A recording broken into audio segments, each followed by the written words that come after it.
Azərbaycanlıların indiki Ermənistana qayıtması Ermənistan xalqını və dövlətini qorxutmamalıdır. İndiki Ermənistan ərazisində toponimlərin mütləq əksəriyyəti Azərbaycan mənşəlidir. Prezident İlham Əliyevin Azərbaycan Milli Elmlər Akademiyasının 80 illik yubileyinə həsr olunan yığıncaqdakı çıxışı qeyri-hökumət təşkilatları qarşısında da yeni çağırışlar və vəzifələr müəyyən edir. Bu barədə Qərbi Azərbaycana qayıdış mövzusunda keçirilən ictimai müzakirədə bildirilib. Qeyd olunub ki, qeyri-hökumət təşkilatları Qərbi Azərbaycana qayıdış istiqamətində fəaliyyətini daha da gücləndirməlidir. Tədbir daha sonra Prezident İlham Əliyevin Azərbaycan dilinin saflığının qorunması haqqında fikirlərinə dair müzakirələrlə davam edib.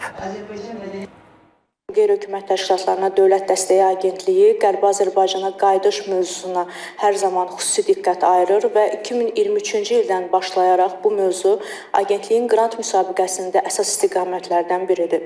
2023-cü ildə bu mövzuda cəmi 24 layihə dəstəklənmişdisə, 2024-cü ildə 29, 2025-ci ildə isə 51 layihə dəstəklənmişdir. Bu onu göstərir ki, qeyri-hökumət təşkilatlarının bu mövzuya marağı ilbəil artmaqdadır. Qərbi Azərbaycana qayıdış məsələsi beynəlxalq hüququn tələbidir.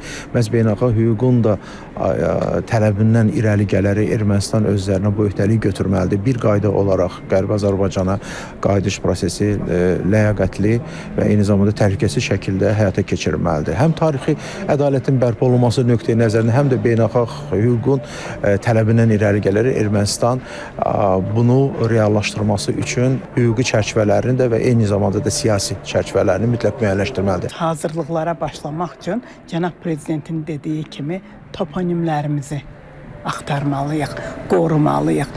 Toponimlərimiz bizim milli yaddaşımızdır. Bunun üçün də milli yaddaşımıza qayıtmaq üçün də məktəblərdən başlamalıyıq.